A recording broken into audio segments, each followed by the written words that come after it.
Salut à tous et bienvenue. Dans cette vidéo, nous allons parler de l'épisode D de la saison D de la série Loki. Cette vidéo va uniquement contenir des spoilers, donc si vous n'avez pas encore vu l'épisode, vous serez spoilé. L'épisode D de la saison D de la série Loki se nomme Breaking Bad et dure exactement 51 minutes avec le générique. Dans cet épisode, Loki et Mobius sont à la recherche d'un ancien agent de la TVA nommé X15 qui se nomme désormais Brad et qui est maintenant devenu une célébrité et un acteur dans les années 70. Loki et Mobius vont se rendre à New York dans les années 70 et capturer l'agent Brad pour requérir des informations sur la localisation de Sylvie. Et il faut savoir que l'agent Brad nommé X15 était un chasseur très expérimenté de la TVA. Dans cet épisode, il faut le questionner pour savoir la localisation de Loki et l'agent est très puissant, très charismatique. Lors de l'interrogation pour savoir où se trouve Sylvie, l'agent va totalement berner Loki et Mobius et va totalement les énerver à plusieurs reprises. Jusqu'à ce qu'il trouve une solution pour en faire parler l'agent et trouver la localisation de Sylvie dans les flux temporels. De l'autre côté, l'agent Ouroboros qu'on a vu dans l'épisode précédent tente de sauver le TVA qui part vers la fin et tout le monde risque de mourir car le flux temporel a perdu le contrôle et tout risque de s'auto-détruire. Il veut tout arrêter mais il n'arrive pas car il faut que ça soit juste les créateurs qui puissent faire cela. La machine arrive juste à détecter l'aura temporelle de son créateur, donc c'est lui qui démarre. Donc ça paraît impossible d'arrêter la destruction des multivers. On a aussi vu le personnage de Casey qui à plusieurs reprises tente de localiser la juge Ravonna Renslayer.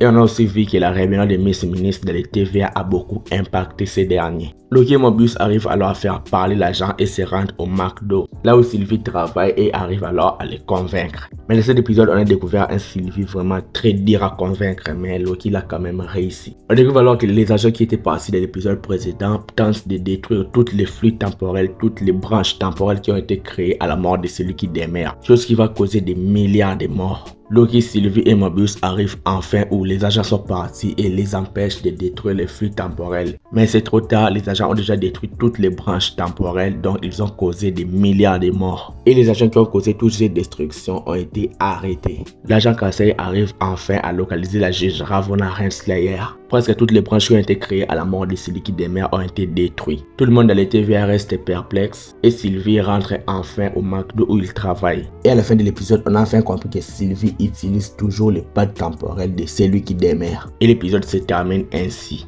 Et je vais faire juste une mini critique rapide de l'épisode D de la saison D de la série Loki. Personnellement, cet épisode D de la saison D de la série Loki peut me faire changer d'avis. Quand je dis changer d'avis, il faut savoir que si vous suivez la chaîne, ça fait un bout de temps, vous allez savoir que ma série préférée actuellement de la MCU, c'est la série Moon Knight. Donc avec ce que la saison D de la série Loki nous propose et avec ce qu'il nous a déjà proposé dans la saison 1, si on fait les comptes jusqu'à la fin de la saison D, ça garde le même rythme. Je pourrais changer d'avis et la série Loki peut alors devenir ma série préférée de MCU et détrôner enfin la série Moon Knight. Dans cet épisode, on a vraiment beaucoup changé de style visuel. On avait des styles vintage, des styles de TVA, des nouveaux décors tels que nous les connaissons. Et je les trouve assez efficaces. Pour l'instant, le style visuel de la saison 2 dépasse celle de la saison 1. Dans cet épisode, parlons juste de l'acteur Tom Hiddleston. Il a incarné Loki à la perfection. L'acteur est beaucoup trop charismatique. Les rôles de Loki lui collent beaucoup dans la peau. Et les personnages de Loki, personnellement, dans cet épisode, je les trouvais incroyables. Il a utilisé les pouvoirs qu'on n'a jamais vu dans les MCU et c'est tellement efficace. L'adaptation de Loki dans les TVA, l'évolution du personnage est juste phénoménale. Et toujours son duo avec son meilleur ami Mobius, c'est toujours exceptionnel à voir. L'acteur qui incarne des personnages de Brad a vraiment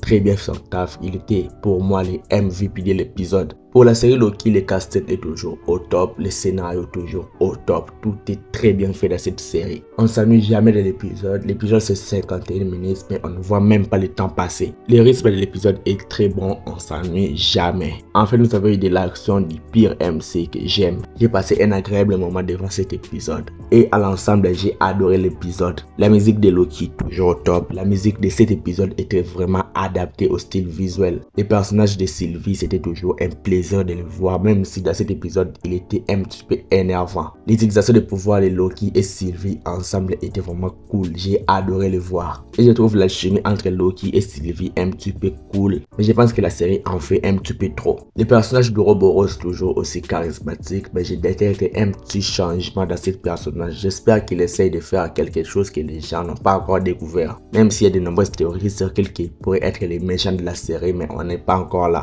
L'épisode reste dans la lignée du premier épisode toujours aussi cool. On a expliqué pas mal de choses qu'on avait vues dans l'épisode 1.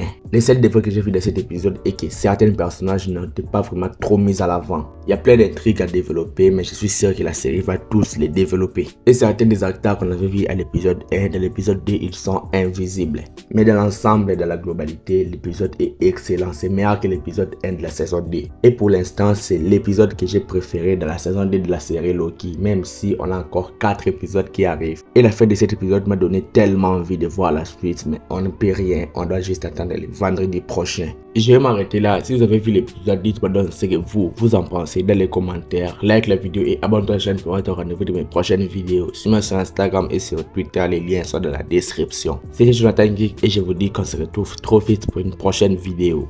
Ciao.